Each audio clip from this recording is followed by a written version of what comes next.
Hello, everybody. Okay, am I looking good? Everything's fine, right? So, today, Friday. Now the time is 7:27 p.m. Today is December 5th, 2025. We are closer to 2026. I hope my hair is not messy. Yeah. So, yesterday, నిన్నటి దినాన మనం ఏ వాక్యం ధ్యానించుకున్నాం?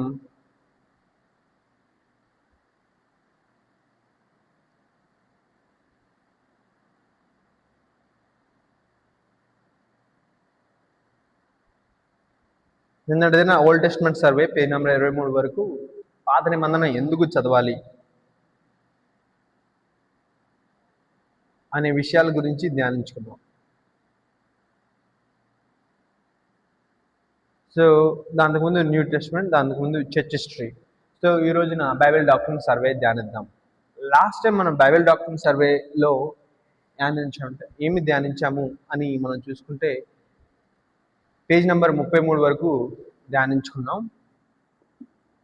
Bible doctrine survey page book number 5 Bible doctrine survey Telugu కూడా ఉన్నది.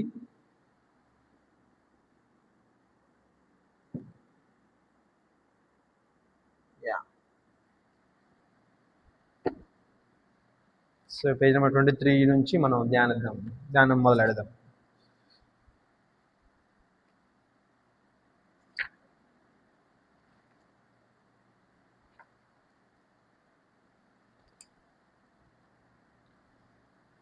Thank you, Heavenly Holy Father, Jesus Christ, for this beautiful day.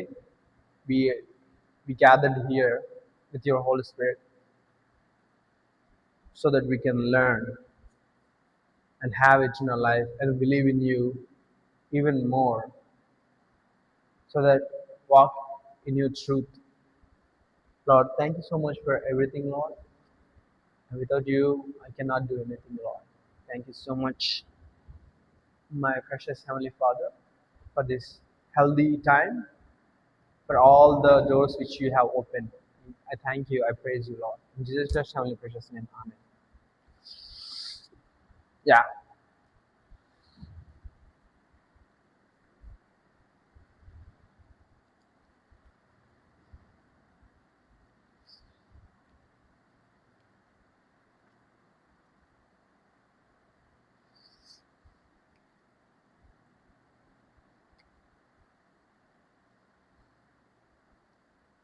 Okay.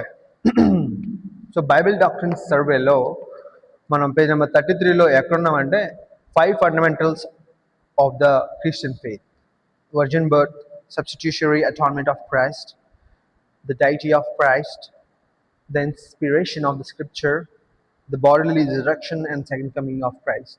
ఈ 5 మూలాలు క్రైస్తవులకి కన్యక జననం అండ్ యేసు ప్రభు యొక్క ప్రాయశ్చిత్తార్థ బలి అవ్వడం అండ్ యేసుక్రీస్తు యొక్క దైవత్వం, 4వదిగా పరిశుద్ధాత్మ యొక్క ప్రేరేపణతో వాక్యం, 5వదిగా యేసుక్రీస్తు యొక్క పునరుద్ధానం మరియు 2వ రాకడ.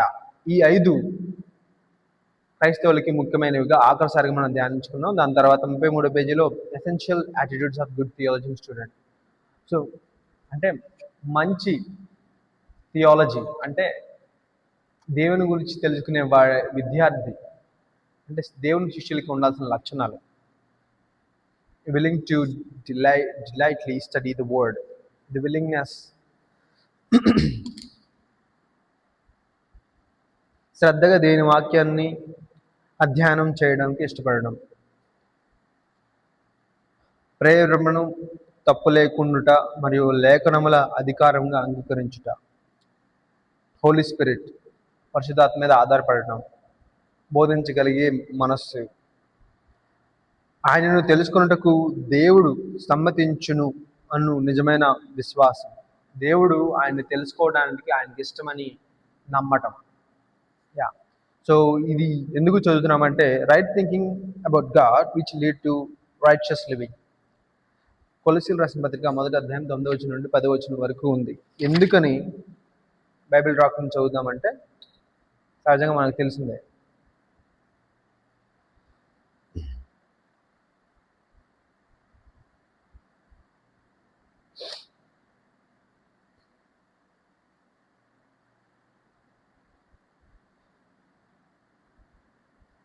కొలసీలు రాసిన పత్రిక తెలుగు బైబిల్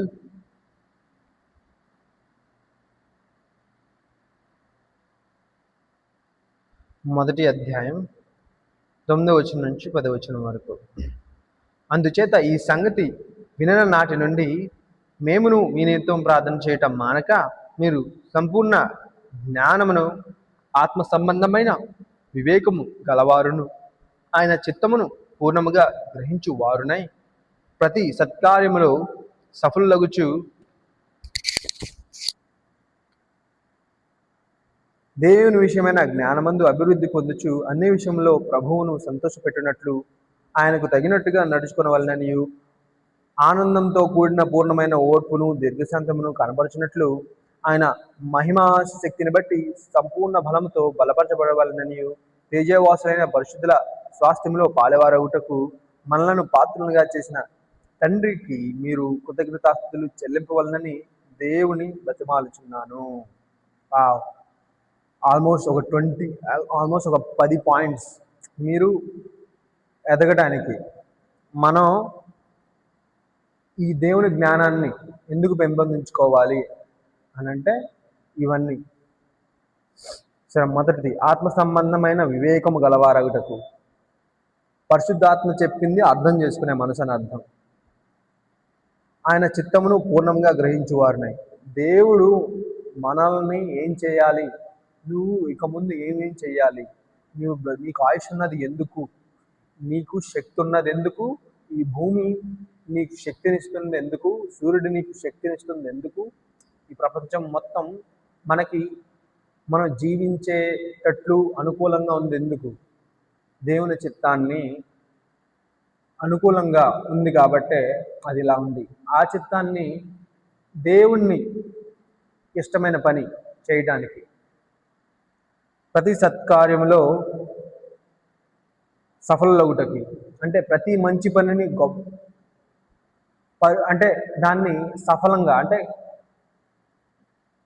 దాన్ని ఏ స్థాయిలో చేయాలో ఆ స్థాయిలో విజయవంతంగా చేయడం, సఫలంగా.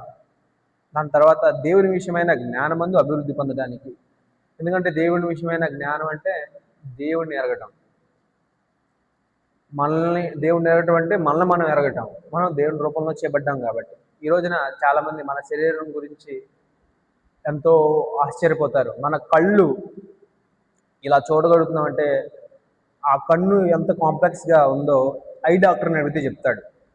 చాలామంది చైనీస్ డాక్టర్ ఉన్నాడు. ఆయన ఈ కన్ను ఎంత కాంప్లెక్స్గా ఉంది, ఇది ఖచ్చితంగా ఎవల్యూషన్ ద్వారా ఆవిర్భావం అయిందైతే ఎంత కాంప్లెక్స్గా ఎలా అయిందో చాలా ఆశ్చర్యపోతారు ఐ డాక్టర్స్. అందుకని దేవుని సృష్టి అంటే the genome coding, DNA coding అంత కాంప్లెక్స్గా ఈ కన్నును తయారు చేసింది.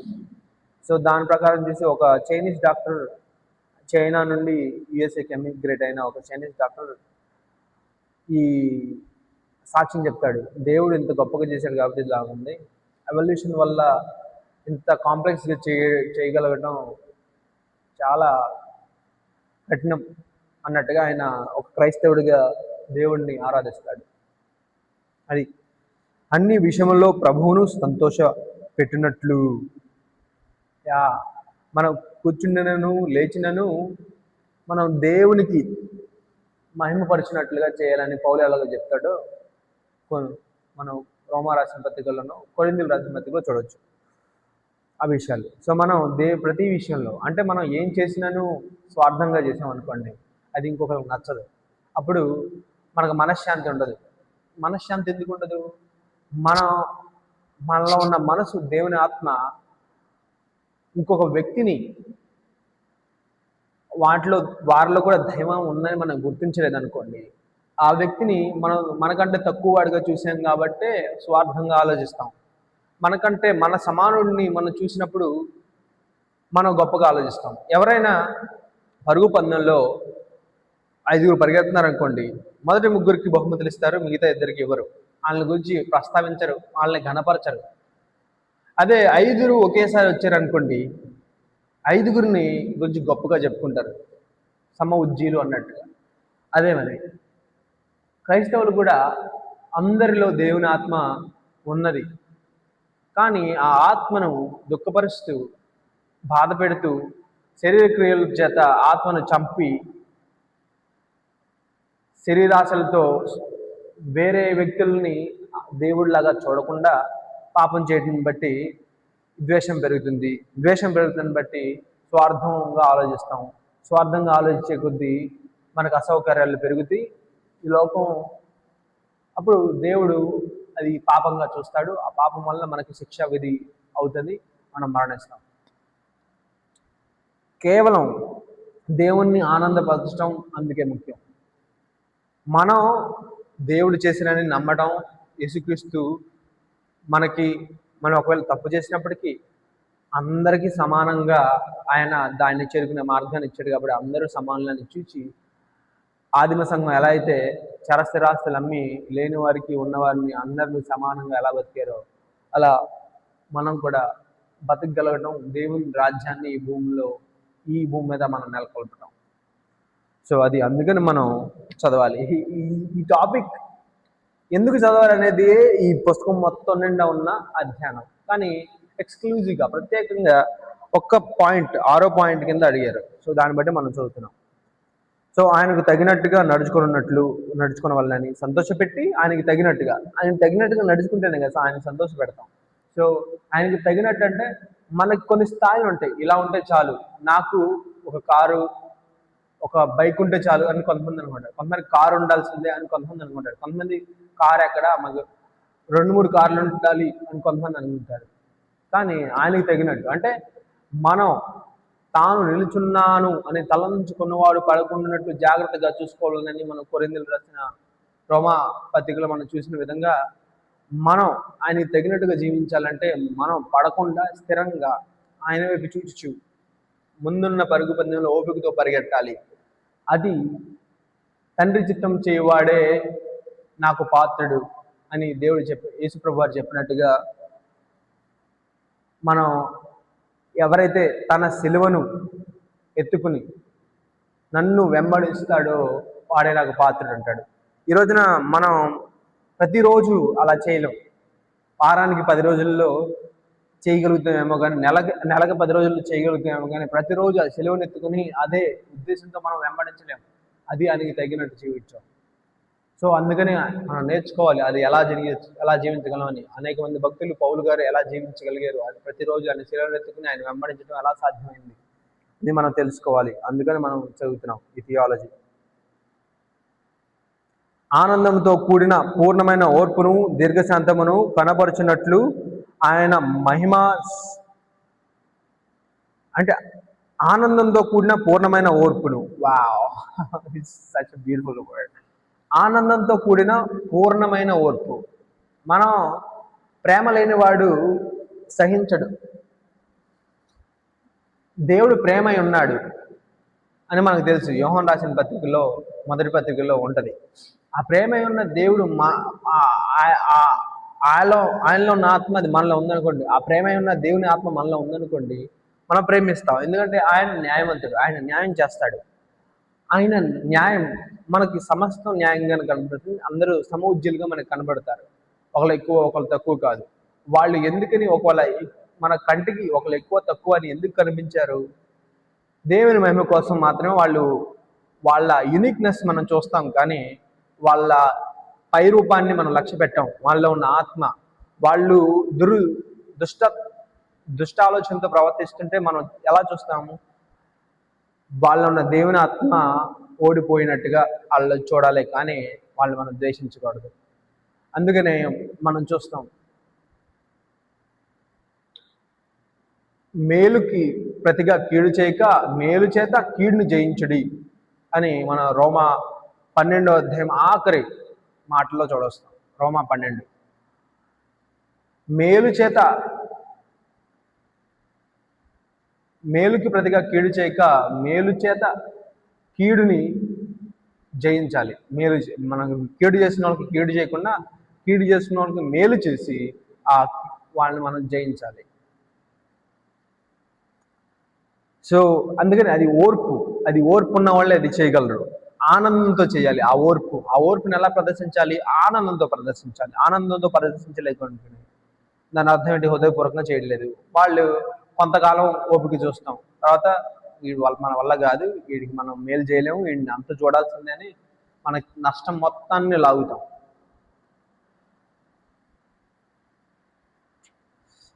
పరిపూర్ణమైన ఓర్పును దీర్ఘశాంతమును కనపరిచినట్లు ఆయన మహిమా శక్తిని బట్టి పరిపూర్ణ బలముతో బలపరచబడవలననియు.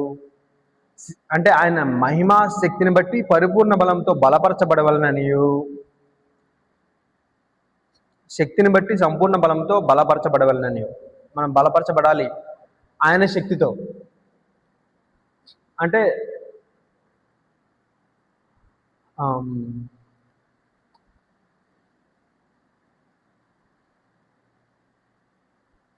నీతిమంతుడు దేని వల్ల జీవిస్తాడు? విశ్వాసం వల్ల జీవిస్తాడు. లోకమును జయించిన విజయం ఏంటిది? విశ్వాసమే. నీతిమంతుడు విశ్వాసం వలన జీవిస్తాడు. విశ్వాసం లేకుండా దేవునికి ఇష్టడై ఉంటే అసాధ్యం.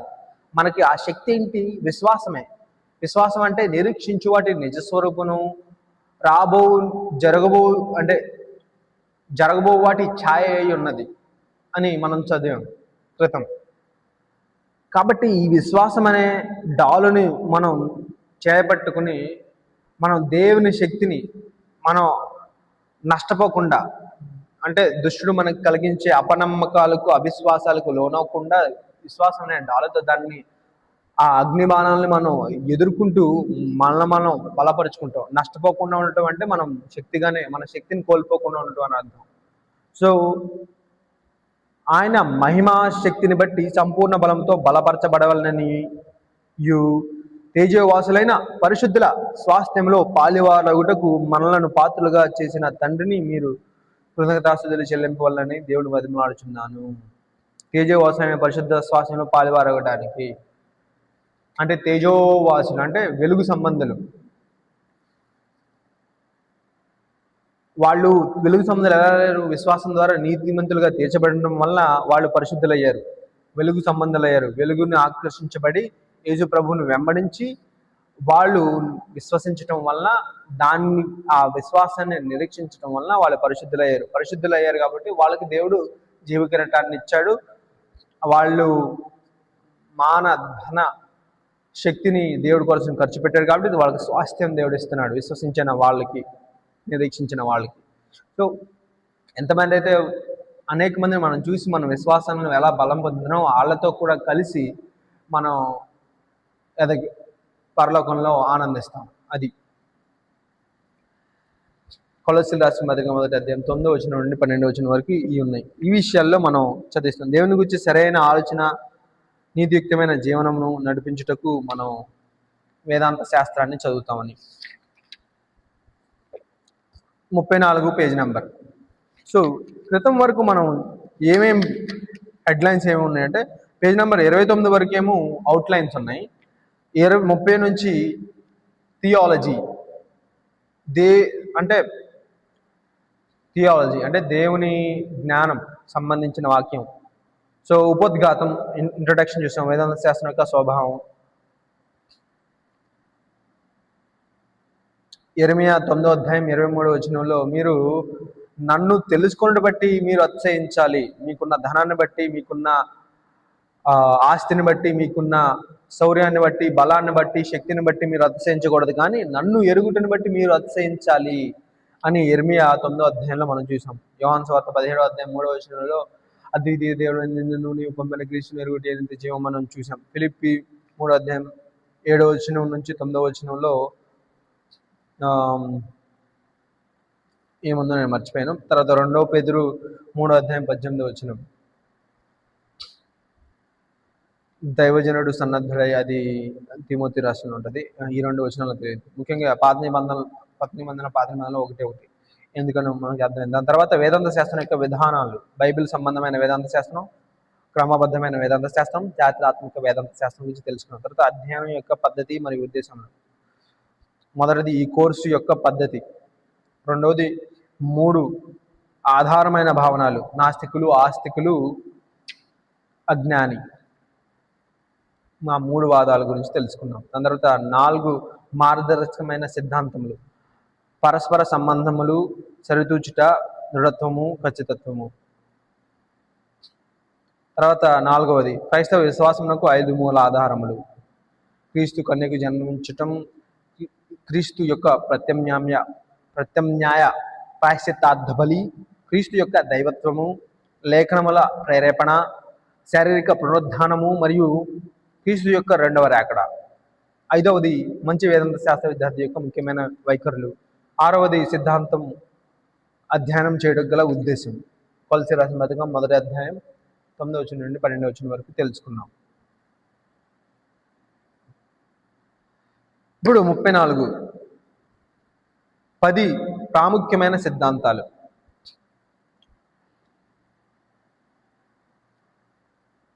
అంటే 10 డాక్ట్రిన్స్. అంటే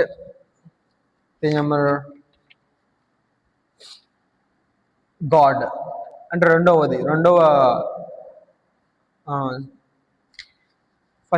ఫస్ట్దేమో ఇంట్రొడక్షన్.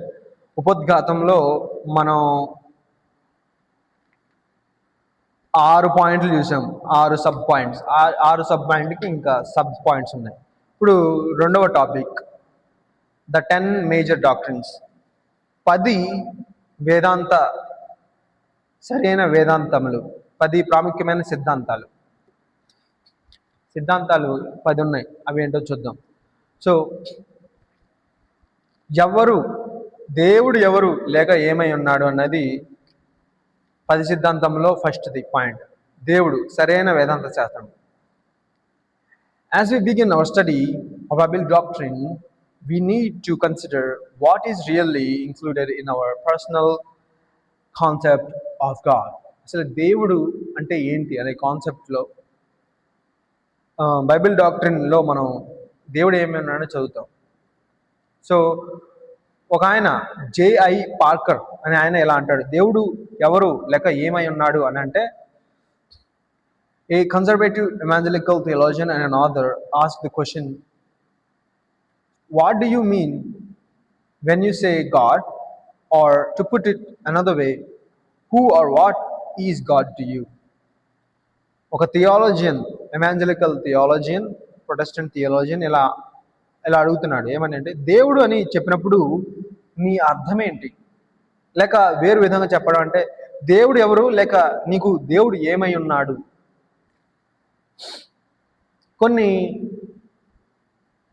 ప్రఖ్యాతి చెందిన బైబిల్ సంబంధం కాని వివరణలు, బైబిల్లో లేని వాళ్ళు కొంతమంది దేవుడు ఎవరు అని అంటే ఇలా స్పందనిస్తారు. మొదటిది ద ఫోర్స్ ఆఫ్ లైఫ్. దేవుడు అంటే జీవితంలో ఒక శక్తి అని కొంతమంది నమ్ముతారు. కొంతమంది the ground of our beginning, మన ఉనికికి ఆధారం అని కొంతమంది నమ్ముతారు. తర్వాత ద ప్రిన్సిపల్ ఆఫ్ లవ్, ప్రేమకు స్తోత్రం అని కొందరు నమ్ముతారు. కొంతమంది అల్టిమేట్ రియాలిటీ అంటే చివరిది అయిన వాస్తవం అని కొంతమంది నమ్ముతారు దేవుడు అంటే. కొంతమంది ద మదర్ నేచర్, తల్లి స్వభావం అని దేవుడిని నమ్ముతారు కొంతమంది ద మ్యాన్ అప్ స్టేర్స్, పైన ఉన్నవాడు అని అంటారు కొంతమంది దేవుడిని. Not like anything we know, మనకు తెలియనిది ఏది కాదు అని కొంతమంది నమ్ముతారు దేవుడు అంటే ఏంటి, దేవుడు అయితే ఏమై ఉన్నాడు అని బైబిల్లో లేని వాళ్ళని అడిగితే ఇవన్నీ చెప్తారు. అది మొదటి టాపిక్, 10 మేజర్ డాక్ట్రిన్స్, 10 ముఖ్యమైన సిద్ధాంతాల్లో మొదటి టాపిక్ అది. రెండో టాపిక్ మేజర్ వరల్డ్ వ్యూస్, అంటే ముఖ్యమైన ప్రపంచ అభిప్రాయాలు. ప్రపంచంలో అభిప్రాయాలు ఎన్ని ఉన్నాయంటే 11 అభిప్రాయాలు, మేజర్ వరల్డ్ వ్యూస్. 10 ప్రఖ్యాతి చెందిన దేవుడిని నమ్మే వాళ్ళ అభిప్రాయాలు మనం తెలుసుకోబోతున్నాం. మనది దేవుని గురించి ఈ అభిప్రాయాలతో అత్యధికమైన అనేక శ్రేష్టమైన ప్రవచన అభిప్రాయాలు మీద కట్టబడి ఉన్నది. మొదటిది మోనిజం, అంటే అద్వైతం అనేది మొదటిది. There is one important impersonal ultimate principle, force or purpose at work in the universe. There is one impersonal ultimate principle, force, purpose at work in the universe. మౌనిజం అంటే ఓ ప్రపంచ అభిప్రాయం, దేవుడి మీద అభిప్రాయం. కొంతమంది అందరూ ఒకటే నమ్మరు కదా. మనం ఆస్తికులు ఒకటే దేవుడు అని నమ్ముతారు, నాస్తికులు దేవుడు లేడని నమ్ముతారు. తర్వాత కొంతమంది రకరకాల వాదనలు ఉంటాయి, వాళ్ళకి నచ్చిన వాదనలు వాదిస్తారు. వాళ్ళలో ఒకటైన అద్వైతము. ఆ అద్వైతవాదంలో ఏమని ఉంటుందంటే, లోకంలో ఒక అంతిమమైన చైతన్యవంతమైన నియమము, శక్తి లేక ఉద్దేశము పనిచేస్తుంది. There is one impersonal ultimate principle, force, purpose at work in this universe అని అద్వైతం నమ్ముతారు. రెండవదిగా డ్యూయలిజం, ద్వైతము. There is two equal but opposite forces which oppose each other. ద్వైతం అంటే రెండు. ఈ ద్వైతాన్ని నమ్మే వాళ్ళు ఇలా అనుకుంటారు, లోకంలో ఒకదానితోనొకటి వ్యతిరేకించే రెండు సమానమైన శక్తులు ఉన్నాయంట, కానీ అవి ఒకదానితో ఒకటి వ్యతిరేకంగా పనిచేస్తాయి. అది ద్వైతవాదం. కొంతమంది ఏమని నమ్ముతారంటే, two equal but opposite force అంటే ఒక మంచి చెడు. ఆ మంచి అంటే దేవుడు, చెడు అంటే దేవునికి వ్యతిరేకంగా పనిచేసే చెడు అని కొంతమంది నమ్ముతారు. Good versus evil, mind versus matter, spiritual versus physical. అంటే మంచికి వ్యతిరేకంగా చెడు అని ఒకటి, మనసుకు వ్యతిరేకంగా పదార్థం అని ఇంకోటి, ఆత్మీయతకు వ్యతిరేకంగా భౌతికము. అంటే mind versus matter, spiritual versus physical.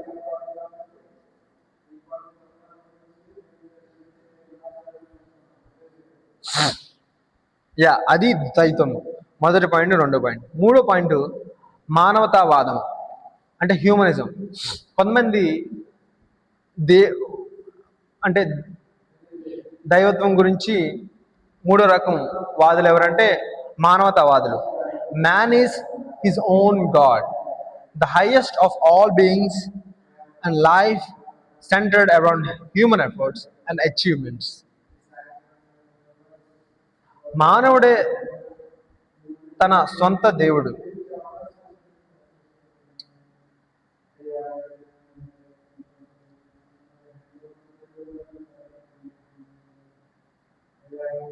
మానవుడే తన సొంత దేవుడు, జీవించున్న వాటినన్నిటిలో గొప్పవాడు.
సో ఏథిజం అంటే దెర్ ఈజ్ నో గాడ్, దేవుడు లేడు అనేవాళ్ళు ఉంటారు కొంతమంది. సో అజ్ఞానవాదం అనే ఒకటి ఉంది. సో దేవుడు ఉన్నట్లయితే అతనిని గూర్చి ఖచ్చితంగా తెలుసుకోలేమని కొంతమంది నమ్ముతారు. సో మానవతావాదం గురించి చెప్పలేదు కదా.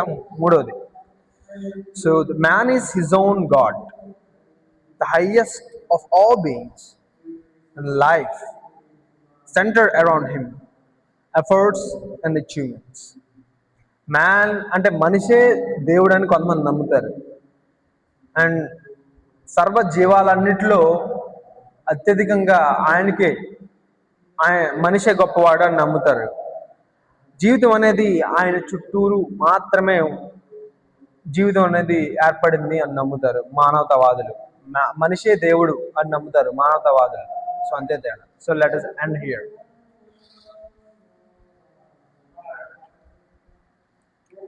సో